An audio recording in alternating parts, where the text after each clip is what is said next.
Les gens ont inventé après le départ du messager de Dieu, Muhammad, un système hybride entre l'islam et les coutumes et passions de l'époque de l'ignorance, Jahiliya, où les passions korachites pré-islamiques ont dominé les cœurs des gens qui ont suivi leurs propres désirs.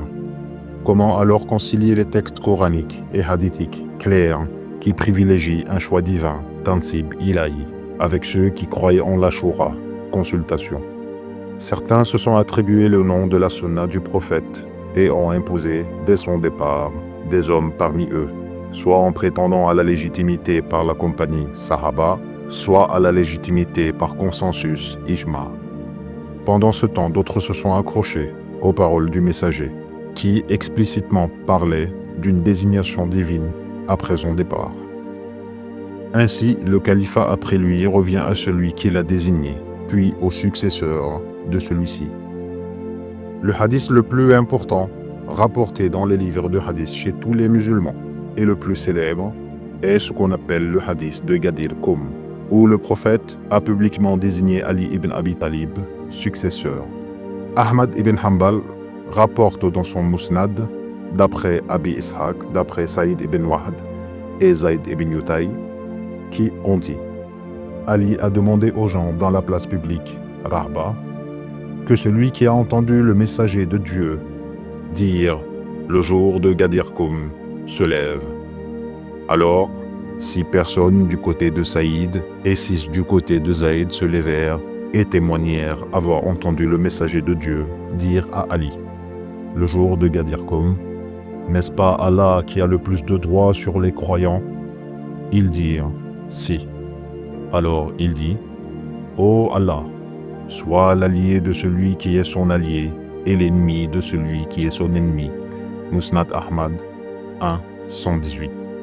D'autres versions du même hadith avec le même sens existent. Par exemple, Al-Nasa'i rapporte dans ses Sunan 5, 46, d'après Zayd ibn Arqam: lorsque le messager de Dieu revint du pèlerinage d'adieu et s'arrêta à Ghadir Khoum, il ordonna que des arbres soient nettoyés. Puis il dit: on dirait que j'étais appelé et que j'ai répondu: je vous ai laissé les 2 poids lourds, Thaqalain, le livre d'Allah et ma famille, Ahlul Bayt. Faites attention à la manière dont vous me succéderez dans leur traitement, car ils ne se sépareront jamais jusqu'à ce qu'ils me rejoignent au bassin, Haoud. Puis il dit: Allah est mon maître, Maoula, et je suis le maître de tous les croyants. Ensuite, il prit la main d'Ali et dit: celui dont je suis le maître, celui-ci, Ali, est son maître. Ô Allah, sois l'allié de son allié et l'ennemi de son ennemi. Le lecteur comprend directement de ce hadith la désignation d'Ali comme successeur du prophète. La wilaya, autorité d'Ali, est liée à celle du prophète sur les gens. De même qu'on se soumet à Muhammad dans les commandements, il en est de même pour Ali, en matière de gouvernance religieuse et temporelle. Des témoins de cela, parmi les grands compagnons et les savants, étaient présents.